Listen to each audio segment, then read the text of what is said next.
Hoje é dia 27, terça-feira, e esse é o nosso segundo editorial do dia. Então seja bem-vindo ao Almoço com Política. Pois é, todo dia eu venho filar boia na sua casa. A grande questão é que a gente precisa discutir o que está rolando no Brasilzão varonil. Dessa vez, parece que as máscaras estão caindo, ou melhor, a ficha está caindo. O Estadão fez uma matéria escancarando o que o Brasil se tornou e que esse discursinho de é para salvar a democracia é papo furado. Inclusive, o Estadão fez uma comparação da dona Janja da Silva, lembra? Com uma mulher do Ortega, o ditador da Nicarágua, dizendo que o Brasil está indo exatamente neste caminho. Demorou a cair a ficha a tal nível, né? Mas pelo menos chegou. Por outro lado também, a CNN faz uma matéria dura dizendo que o ministro Gilmar Mendes, do Supremo Tribunal Federal, resolveu peitar de vez o próprio governo norte-americano. Enquanto o governo norte-americano bate, né, na tecla de que há uma censura contra as big techs aqui no Brasil por parte do Supremo Tribunal Federal, vem o ministro Alexandre de Moraes, bate o pé e fala: é agora que nós vamos regular isso aí. Bem na hora em que o André Mendonça devolve o processo de regulamentação das redes sociais, aquele que julga o marco legal da internet. Por outro lado, comparações com a atuação da Justiça brasileira e do Procurador-Geral da República com o Maduro começaram há muito, né? Há muito parecido o que está acontecendo aqui na Venezuela. Aí já levanta até aquele argumento: será que o Brasil já virou Venezuela? Falta pouco? O que já aconteceu? Né? Responde para mim. E aí? O Brasil já virou Venezuela ou ainda está longe disso acontecer? E aí vem, né, a questão da perseguição com o Eduardo Bolsonaro, uma publicação que diz que o Eduardo Bolsonaro está 2 passos à frente do STF, ou seja, que ele conseguiu articular. Ele aproveitou do momento em que o STF, né, não acreditava nele, fazia com que ele fosse caracterizado ali como até uma piada, e ele conseguiu construir a sua cama de gato lá nos Estados Unidos. Será que foi isso mesmo? Vamos falar sobre isso também. E, por fim, vamos falar do depoimento do Queiroga, lá na trama golpista Tabajara. Pois é, você lembra do ministro da Saúde, o Queiroga? Pois é, ele foi convocado, né, para ser testemunha de defesa do Augusto Heleno, e mais uma vez, né, jogou a narrativa no lixo, jogou a narrativa no chão. Esse papinho de golpe Tabajara não está convencendo, vão ter que se esforçar muito mais, porque assim, esqueceram de combinar com as testemunhas. E só falar grosso falando que vai prender por desacato, parece que não está resolvendo, né? Até o Waldo Rebelo já saiu de lá batendo em cima da tecla de que tem uma perseguição, pedindo desculpas do STF, né? Enfim, nós vamos falar sobre tudo isso aqui com vocês. Você viu que esse almoço com política está bem completo. Então, não esquece de se inscrever no canal, dá uma força pra gente aí. A gente tá com a meta aí de bater 2 milhões de seguidores. Eu sei que a gente consegue chegar lá. Ó, o seu like, por que ele é importante? Um vídeo que tem mais likes, o YouTube entende assim: ah, esse menino é bom, eu vou mandar ele pra mais gente. Então acaba me ajudando, tá? Então se puder dar uma força pra gente aí, dá o like aí que vai mandar o nosso vídeo pra mais pessoas. Beleza? Vamos lá? Vamos começar? É o seguinte, parece que demorou, mas a ficha caiu. Olha essa matéria do Estadão. Promessa de governo transparente virou fumaça. Lula 3 multiplica sigilos, oculta gastos e restringe acesso a documentos públicos, expondo o engodo da, abre aspas, frente ampla pela democracia. Quem deve, teme. Lula se elegeu prometendo liberar uma frente ampla pela democracia, contra o obscurantismo e a opacidade, que ele jogava a culpa no Bolsonaro, lembra, né? Prometeu restaurar a verdade, abrir arquivos, democratizar a informação. Entregou o oposto, perpetuando o sigilo e instrumentalizando a legislação para ocultar os dados. Tá bom. Afinal, é a alma mais honesta do mundo. Você vai duvidar do papai Lula? Deixa ele esconder tudo, né? Todo mundo acredita aqui na seriedade, na probidade da administração do governo Lula. Afinal, ninguém imagina que os tempos de petrolão, mensalão, possam voltar no governo Lula. Então, mostrar para a população para quê? Vocês foram cúmplices disso, né? Vamos ser sinceros aqui, né? Que a imprensa teve cumplicidade gigantesca no regresso disso. Ou vocês foram inocentes o suficiente, né? O eleitor do Lula, eu até me calo. Agora, os meios de imprensa e de comunicação que sempre estiveram acompanhando os meandros da política, cara, vocês realmente não sabiam que isso podia acontecer? E aí vem uma matéria comparando a Janja, olha só o absurdo, comparando a Janja com a mulher do Ortega já. Ou seja, parece que no Estadão a ficha caiu. Próximo bloco. É o seguinte, pessoal, o Estadão publicou essa matéria, né, do Rodrigo da Silva, que diz o seguinte: o que a primeira-dama da Nicarágua tem a nos ensinar sobre o papel da Janja? Até parece que o Lula é muito amigo do presidente da Nicarágua, né? Só porque ele fez uma carta falando que os dois são irmãos, né? Irmãos de ideia, né? Irmãos e companheiros, tá? Olha só, o que aconteceu na Nicarágua? Eu já falei sobre isso aqui. O Daniel Ortega, ele virou chefe do Estado lá na Nicarágua em 1979, saiu, né? Depois de 11 anos, e depois voltou, e nunca mais saiu. Agora está inteirando 30 anos seguidos. E aí, ele é casado com a Rosário Murilo. É, meu irmão, Rosário Murilo. Essa coisa linda aqui, né? Em 2016, o marido da Rosário Murilo resolveu transformar a esposa em vice-presidente. Sem eleição, sem nada. Pegou o vice-presidente e falou: ô Alckmin, você não tá servindo pra nada mesmo, você não presta pra nada aqui, você nem pra dar uma ajuda pra nós aqui, a Janja tá no lugar, né? Eu tô dando só um exemplo, se fosse aqui no Brasil, tá? Tirou o vice-presidente, enfiou a esposa como vice-presidente. Mas parece que o negócio não deu muito certo, não. E aí, ele falou, não, agora é a presidenta marital. Como é que é? O que é isso? Tá? Não. Ela tem os mesmos poderes que eu. Lá no evento do Xi Jinping, ela pode até participar dos eventos, falar, coisa que primeira-dama não pode. Mas no caso aqui, da Murilo aqui, que é a mulher do Ortega, ela pode. Aqui no Brasil também parece que tem, né? Uma coisa parecida com isso aí, né? Nós já estamos na fase da presidência marital, ou seja, tem os mesmos poderes que o presidente. Mas não estava suficiente, não. Depois, ela criou o cargo de co-presidente. Meu irmão, olha o tamanho da brincadeira. Co-presidente, agora, literalmente, ela pode representar o Ortega como presidente. Ela não é vice mais. Ela é a co-presidente, né? Unicarne. Se é o Ortega ou ela, é a mesma coisa, né? Cara de um focinho de porco, né? Cara de um focinho do outro, né? Igualzinha. E aí, não bastasse disso, ele falou, não, mas peraí, só eu e a esposa tá pouco. Vamos colocar o clã inteiro. Parece que ele tem 8 filhos. Dos 8 filhos, 7 têm altos cargos, né? Alto escalão do governo da Nicarágua. Pois é o que o Rodrigo conta aqui. No Brasil, né, a Constituição não atribui qualquer função administrativa ou formal à primeira-dama.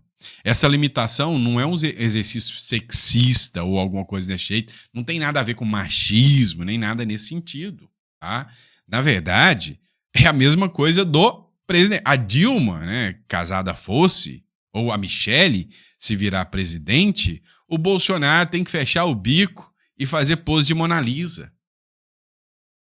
Pode dar orientação, palpite ali? Pode. Mas ele não pode ir lá num evento lá, que seja com Trump, e chegar lá e falar, ô, Michele, dá licença aqui, quem vai falar sou eu. Pode não, filho. Não pode, é feio. Então não tem nada a ver de machismo ou feminismo, nada disso. O Rodrigo, ele conclui aqui, ó, não é papel da Janja da Silva usar do seu autoproclamado bom senso e inteligência para falar em nome da diplomacia brasileira, como não seria o de Lula, caso Janja fosse a presidente eleita. E num cenário em que Janja e Michele Bolsonaro aparecem cotadas para disputar a presidência, a Janja é inelegível, tá? O Lula tem que abrir mão 6 meses antes E aí o Alckmin assume para a Janja poder concorrer. Você acha mesmo que ele vai fazer isso? Ah, nem lascando. Nem fedendo ele fará isso, tá? A palavra é outra, tá? Eu só troquei as vogais. Mas nem fedendo ele faria isso. Então, a grande realidade é que a Janja, ela não pode ser nem candidata a presidente. E os petistas já estão falando abertamente isso. O artigo 14 da Constituição, ele é claro, são inelegíveis no território o cônjuge de quem tenha substituído nos últimos 6 meses.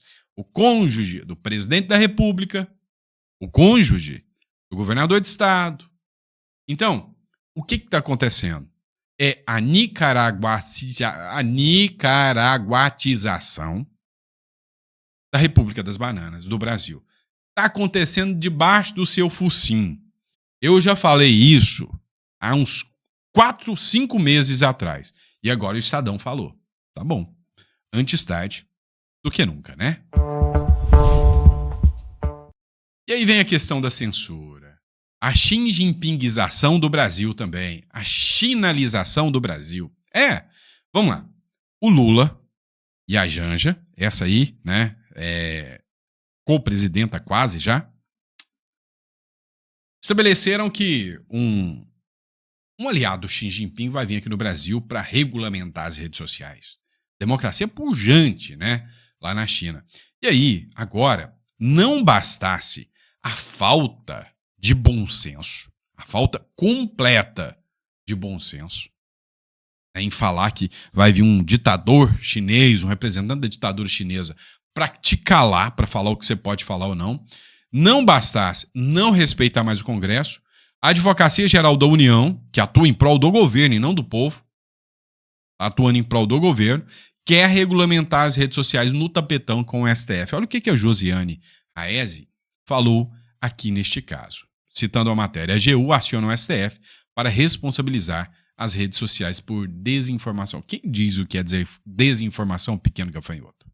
Hoje o governo deu a largada oficial para a censura para as eleições de 2026. E eu vou te explicar aqui o porquê. Vocês lembram que em 2023 a gente combateu a PL da censura, certo? Só que o governo não aceita a opinião dos representantes do povo. Porque aí vai a Janja lá na China, começa a trazer várias histórias que sensibilizam a população para ter motivos para censurar, sem contar da parceria do IBGE com o Instituto Estatístico da China, que já é famoso por manipular dados, sem contar também que a corte chinesa se encontrou com a nossa Suprema Corte há uns meses atrás. Tudo isso comendo pelas beiradas, como eles sempre fazem, e apostando na narrativa. Só que hoje aconteceu algo extremamente grave e fora de todos os pontos que a gente discutiu até agora. Porque a AGU pegou e protocolou uma liminar para o STF, ou seja, liminar é uma ação imediata, para que as plataformas digitais passem a ser responsabilizadas civil e objetivamente pelos conteúdos divulgados. Gente, isso estava num projeto do Planalto que ia novamente para o Congresso.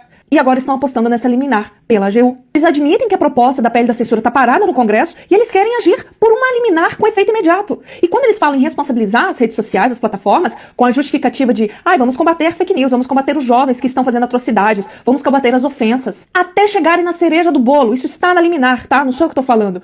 Para combater as fake news para as eleições. Então vocês estão entendendo que tudo isso foi construído para agora já determinar a limitação da liberdade de expressão para as eleições do ano que vem? Vou ler um trechinho aqui para vocês. Eles querem que as redes sociais sejam responsabilizadas solidariamente em caso de conteúdos relacionados a fraude, racismo, violência contra a mulher, criança, incitação a suicídio, uso indevido da inteligência artificial, desinformação eleitoral. Então vocês percebem como que eles usam de argumentos pesados que não envolvem simplesmente a censura em redes sociais para resolver esses problemas que sim são sérios, mas eles colocam essa medida já prevendo ano que vem, galera. Em 2024 a gente já teve a censura com a derrubada do X. 2026 podem ser todas as plataformas, porque quando ela é responsabilizada, ela simplesmente vai derrubar tudo.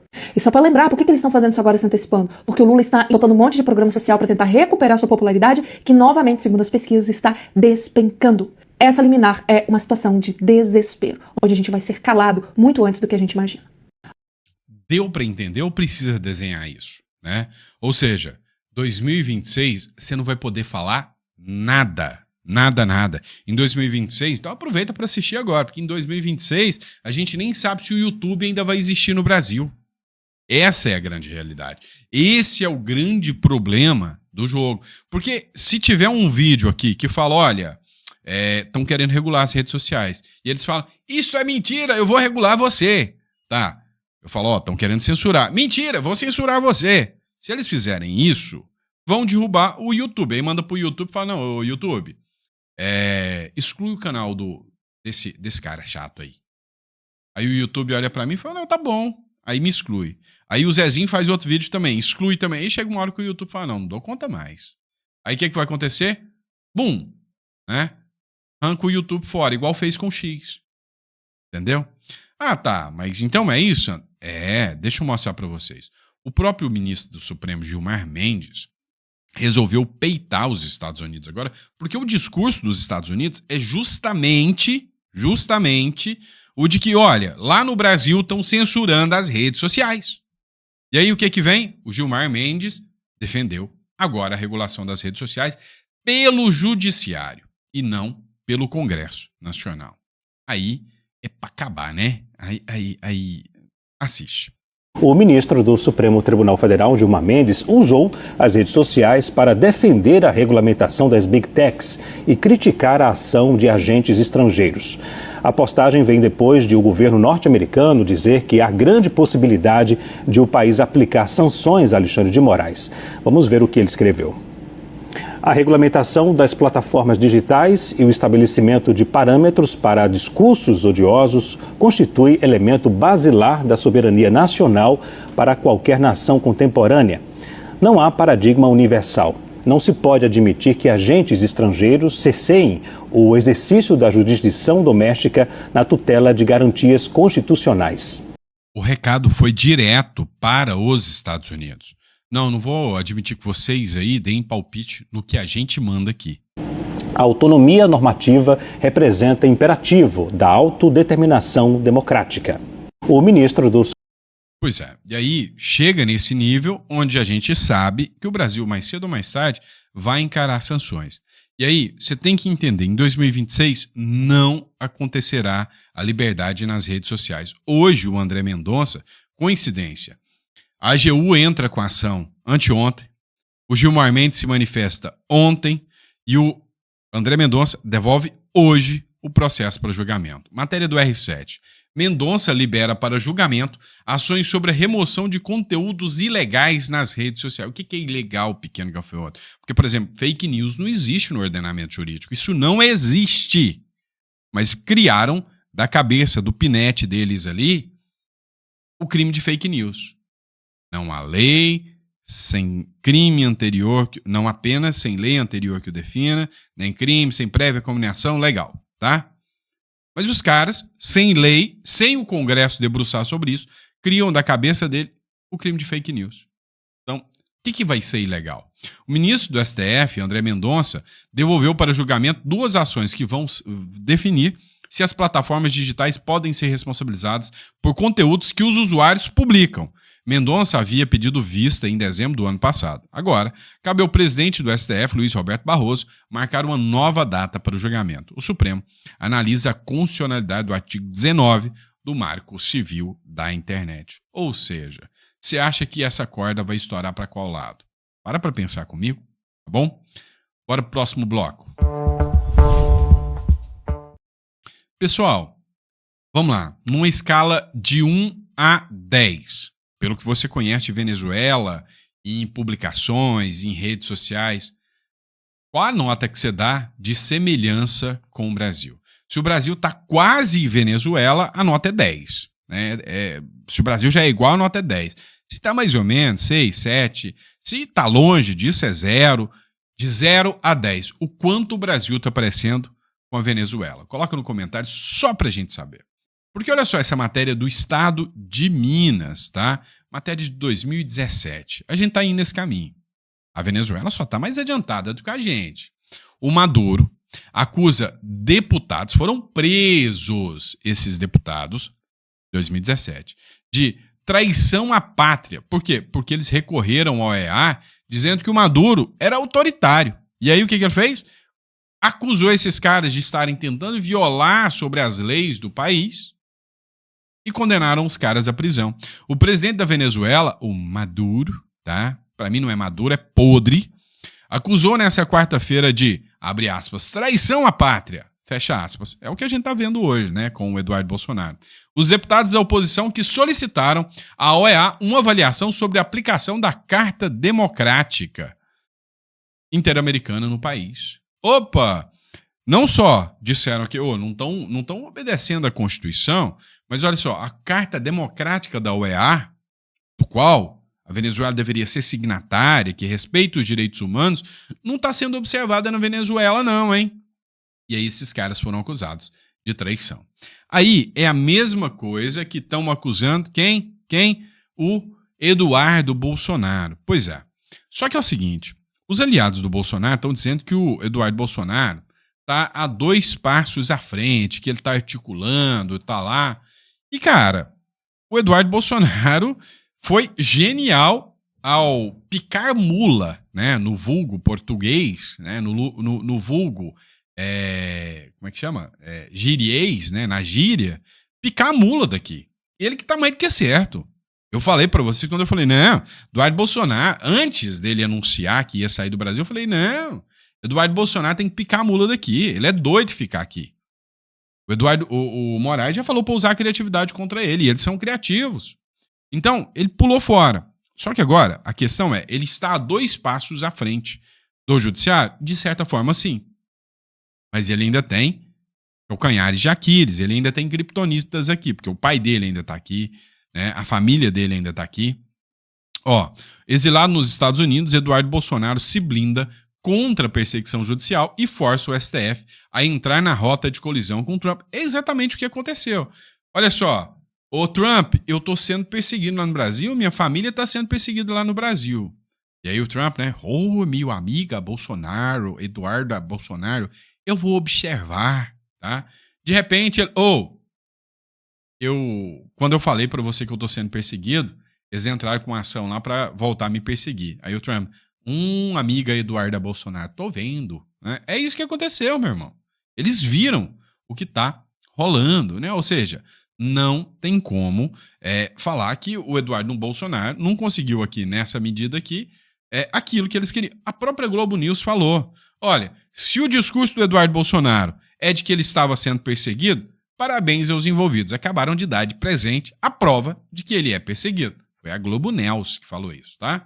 E aí, o Vinícius Carrion, ele publicou aqui um trecho da CNN que diz o seguinte, jornalista mostra que o chilique seletivo da esquerda, ao comparar a iniciativa de Eduardo Bolsonaro nos Estados Unidos com o que petistas fizeram durante a Lava Jato, denunciando o mundo afora que Lula estava sendo perseguido politicamente pelo judiciário, é a mesma coisa. Olha só o que ele fala aqui. É um pouco feio, né? Se a gente pegar a cronologia toda, a companheira do líder do PT, que fez a representação, deu várias entrevistas a veículos de imprensa internacionais em 2017 e 2018, acusando o que estava acontecendo, acusando o sistema judicial brasileiro de perseguição política ao atual presidente da República que estava preso em Curitiba. Um dos ministros hoje do Supremo, que era advogado de Lula, foi à Europa denunciar perseguição política, que não deixa de ser a mesma coisa que Eduardo Bolsonaro está fazendo agora, a gente goste, concorde ou não. Ora, se pedir ajuda externa contra suposto abuso de autoridade for crime, olha, vamos pensar então em fechar Corte Americana, Interamericana de Direitos Humanos, Tribunal Penal Internacional, porque é justamente isso que se faz quando você se sente perseguido politicamente, tendo ou não a razão. Agora, tô com o Caio nessa e divirjo fraternalmente do Murilo, porque não percebo, por mais que Itamaraty e Departamento de Estado tenham hoje tênues ligações e interlocuções para debater alguns assuntos menores, o nosso chanceler e o secretário de Estado não se falam absolutamente. E a mensagem que parece chegar em Washington é que para dizer que aqui o Supremo e a PGR não agem como ditadores, então vamos investigar e quem sabe punir quem diz lá fora que PGR e o Supremo agem como ditadores. É até um pouco... Pois é. Contra fatos não há argumentos. E aí, para encerrar esse assunto aqui vamos dizer, da investida contra o Eduardo Bolsonaro, o Fernando Holliday foi republicado aqui pelo Frederico Dávila, tá? Eu tô usando a publicação dele aqui, tá? E aí, Olha só o que ele falou aqui sobre essa ação contra o Eduardo Bolsonaro. Dá uma olhada aqui comigo. O que a Globo dizia sobre Eduardo Bolsonaro quando ele foi para os Estados Unidos. Que, assim, do ponto de vista político, esse é um movimento que dá a ele uma narrativa para fazer. Né? Óbvio, a gente sabe que ele não está sendo perseguido politicamente, ele está sendo alvo de um processo que está rolando regularmente. O Eduardo não tem ainda nenhuma acusação contra ele formal, ele está lá num exercício ele está criando um factoide. Isso é o que a Globo noticiou hoje. O presidente do Supremo Tribunal Federal, ministro Luiz Roberto Barroso, decidiu enviar a Alexandre de Moraes, por prevenção, o inquérito que apura coação no curso do processo contra ministros do Supremo por parte do deputado licenciado Eduardo Bolsonaro. Aí eu pergunto para vocês, é ou não é uma perseguição? Um deputado sai do país, se licencia e denuncia abusos que estão acontecendo no judiciário do seu país, sem ter absolutamente nada na sua ficha. Nunca foi acusado de corrupção, nunca foi sequer investigado. E aí agora, estes mesmos que estão abusando constantemente dos seus poderes, que estão rasgando a Constituição, vão lá e começam a investigar Eduardo Bolsonaro justamente por estar denunciando estes abusos.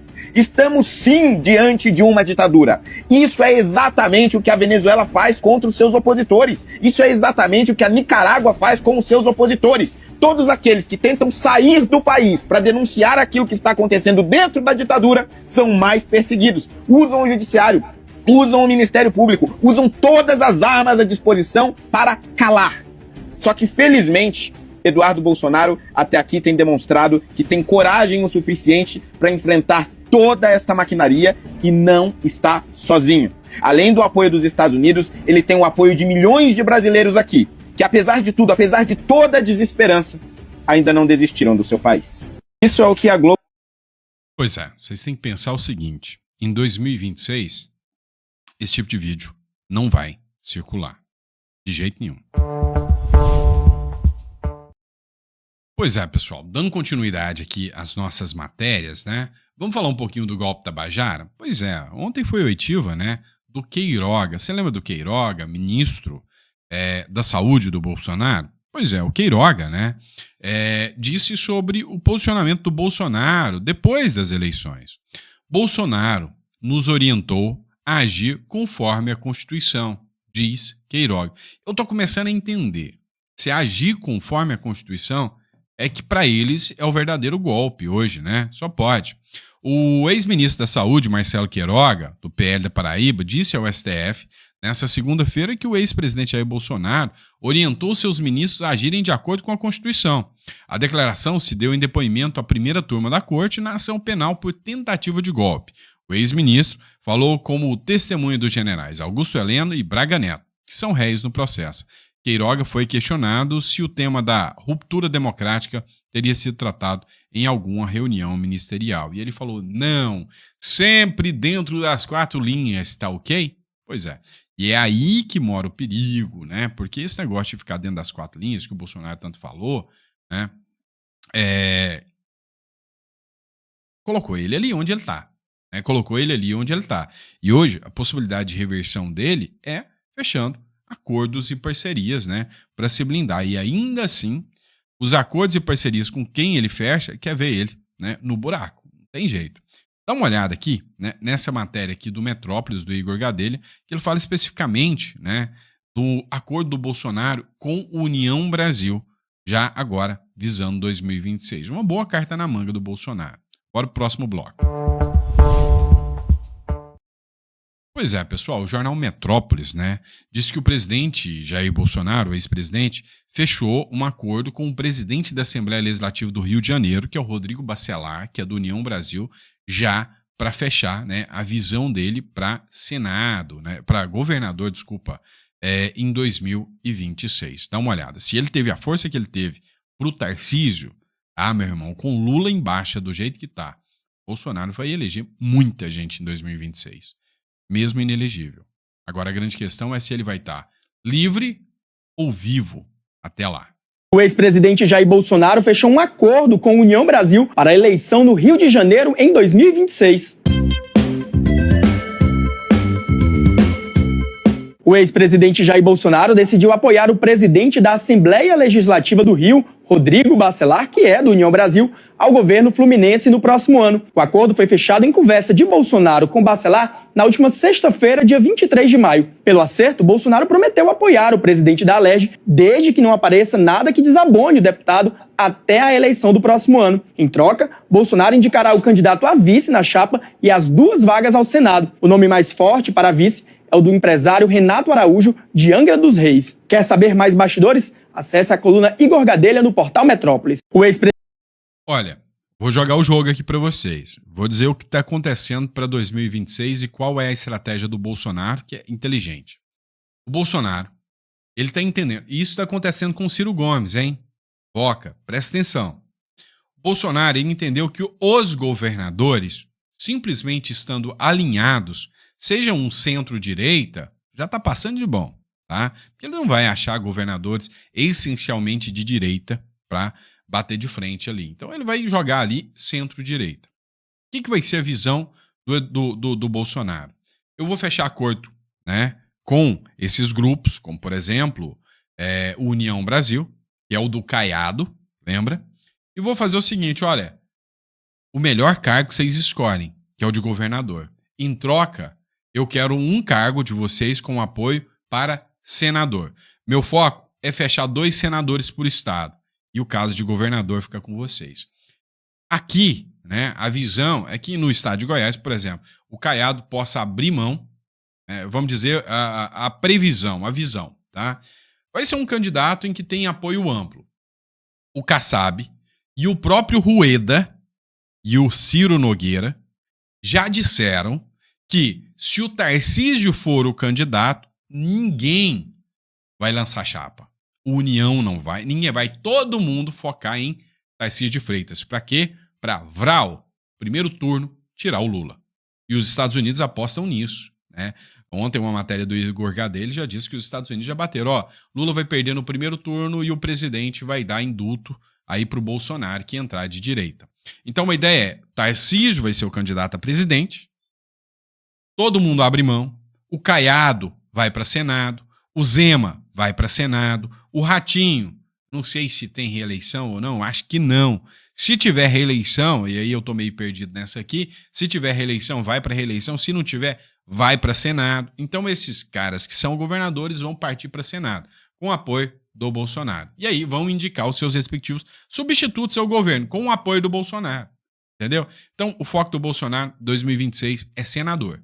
Tá? Então é por isso que esse acordo com o Bacelar aqui, o Rodrigo Bacelar lá do União Brasil, é óbvio, vamos fazer a mesma coisa, presta atenção, a mesma coisa que fez em São Paulo. O candidato vai ser um candidato do Centrão. Vamos lá, você não acredita, né, que o Eduardo lá de São Paulo, me fugiu até o nome do governador lá, do prefeito de São Paulo, né, o menino lá de São Paulo lá, era de direita, não era, mas colocou o vice de direita, ele vai seguir o mesmo padrão. Centrão, vocês escolhem os governadores, é de vocês. Eu vou indicar meu vice, beleza? E eu vou dar apoio para vocês. E aí no Senado vocês apoiam o meu. Vamos fazer isso? É o que tá fazendo com o Ceará. Cara, é o que tem por hora. Fazer o quê? Você gosta ou não gosta, é o que tem por hora. A articulação do Bolsonaro não tá ruim não, tá com uma visão de jogo bem importante nesse caso, tá? Apesar de que não seria o ideal, mas é o que tem pro jogo. E aí eu já tô apostando com vocês. Próximo presidente da República? Tarcísio de Freitas. É bem provável, tá? Grande abraço, pessoal. Fica com Deus e eu vejo vocês já no próximo editorial. Abraço.